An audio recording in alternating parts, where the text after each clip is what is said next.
Very respectful, though. Even though the conversation got heated sometimes, it was civil, and the people left hugging, dapping each other up, and went right back to work.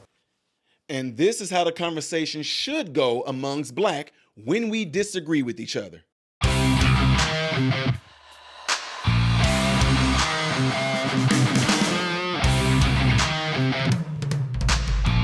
Welcome, welcome, good people. You're watching my channel, Modern Renaissance Man. I am Ty Smith. I appreciate you guys taking time out of your day to view my content. Make sure you are following me on all the platforms you see above and below, and do not forget to hit that like button right there. That way my content can consistently be recommended to you, and it helps pushing it out there in the YouTube shadow banning algorithm world. Ladies and gentlemen, this is going to be pretty good. Oh, sorry. Don't forget to double check and make sure that you are still subscribed to the channel, because there's a good chance you may have mysteriously been unsubscribed from the channel. And I forgot if I even said it because I flew through this so fast. Make sure you follow me on all the platforms you see above and below, okay? This is pretty good. So, Fox News conducted an interview where they go into a barbershop, and this barbershop is mainly, and it's all black men that's in this barbershop. And he's going to go around and ask them some questions in regards to who they're going to vote for, what they feel is going on with our economy right now, things like that, right? So I want you to watch this and pay close attention to some of the things that the people are saying in this video, okay? Check it out. Kamala Harris visiting Detroit this week and rolling out a new agenda focused on garnering support from black men. But the polls show Democratic support among black voters since 2020 is actually, as you can see right there, slipping. So we decided to go to Detroit for our exclusive Barbershop Talk series to see what real Americans have to say. Let's take a look. As I always say, the barbershop is the center of everything in the community in Black America. So we start in Detroit, Michigan to figure out what the people are saying on the ground. Let's go.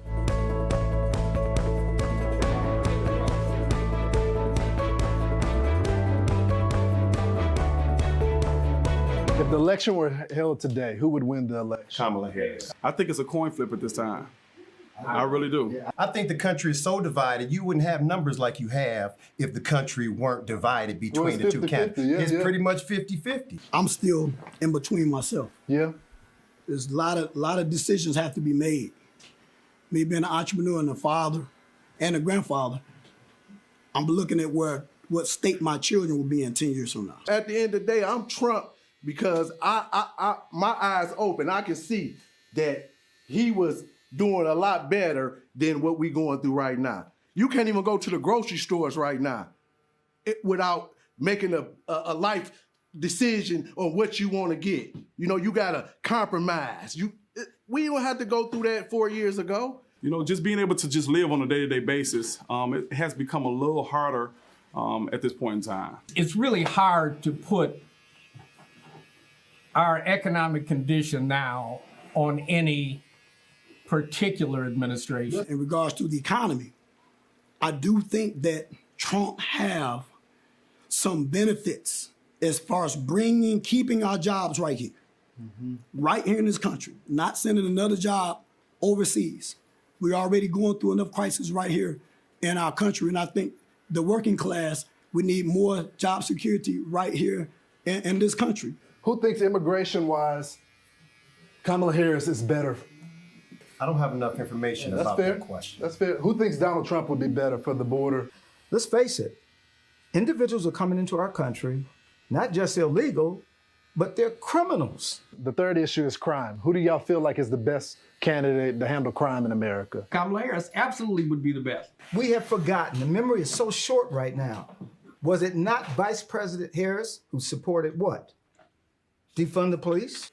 More black men voted for Donald Trump than any other Republican ever. So why is that? What is leading toward more support for him versus any other Republican? My brother is a firm Donald Trump supporter. There you go.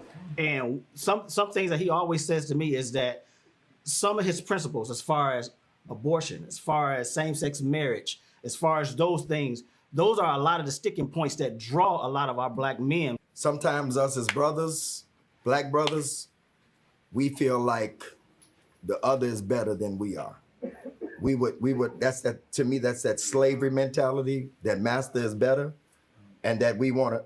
Well, hold on, Bishop. Are you saying that the brothers that I come from a different generation? I understand that. Are you saying that the brothers that subscribe to Donald Trump, that feel like he would be better, have a slave mentality? Many of us do still have a slavery mentality. I'm voting for master. The problem is black people, we vote emotionally. That's not smart. We need to vote. We need to educate ourselves first. We got to stop this emotional, because that's what's wrong with the black race. We too emotional. I can't have a opinion without you being mad at me or something, or you upset when I said. We got to come together. The presidency is not a person. It's an institution to be protected. Okay, and I think we need to get back to that, understanding the position, understanding what the intended job is, okay? It's not Kamala Harris, it's not Joe Biden, it's not Donald Trump, right? It's the United States of America.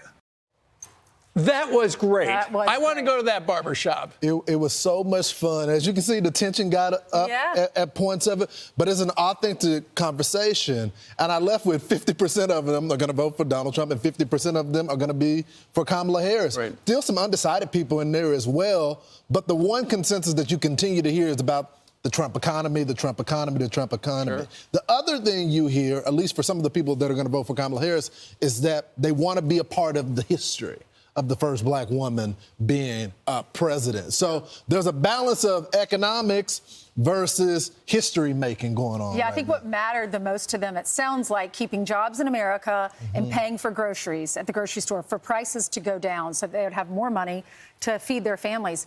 And then the one guy said about Kamala Harris, I don't have enough information on her stance on immigration.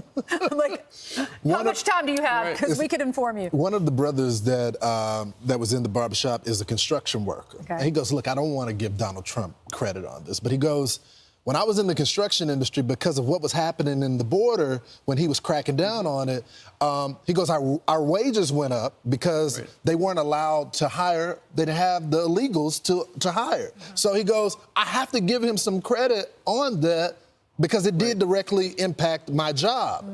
And I think that's what it's going to come down to as the race settles down. We're like almost like getting close to 2 weeks out.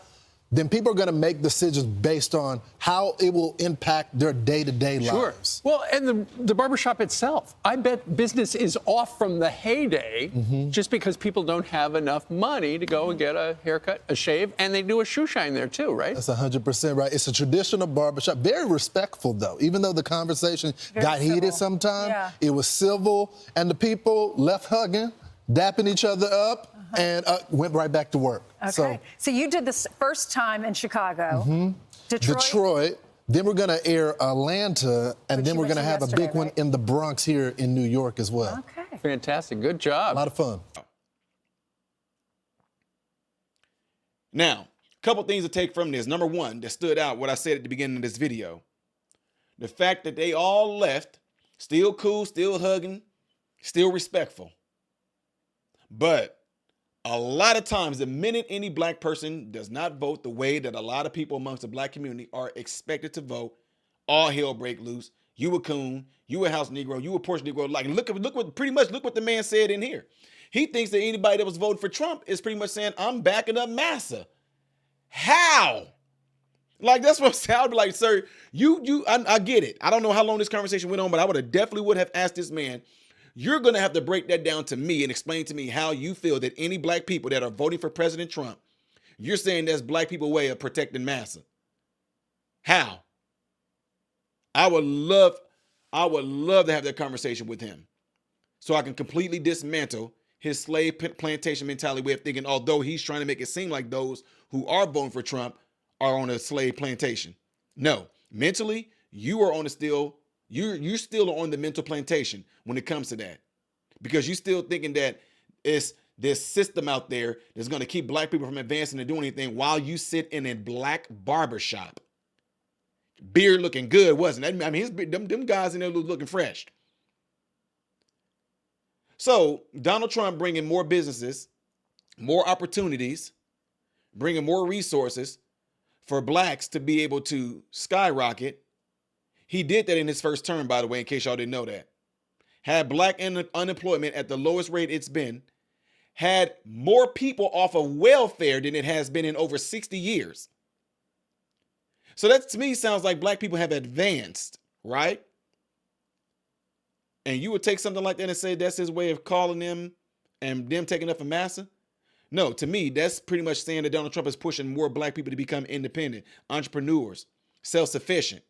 That's just my take on that. What is your take on that? Whatever the case may be, leave it in the comment section right here. All right. Don't forget to get into your cell phones. Let somebody know about this channel. Get in there, your contact list. Tell them to subscribe to the channel. Support the channel if you would, please. And last but not least, the next video that I will do in chronological order most likely will be up here. Things that I do as a variety on this channel that you may not know I do will be down here. I am Ty Smith, Modern Renaissance Man, hoping and praying that every last one of you have food, shelter, and clothing. And most of all, I pray every last one of you guys are in great health mentally, physically, emotionally, spiritually. God bless you all through Jesus.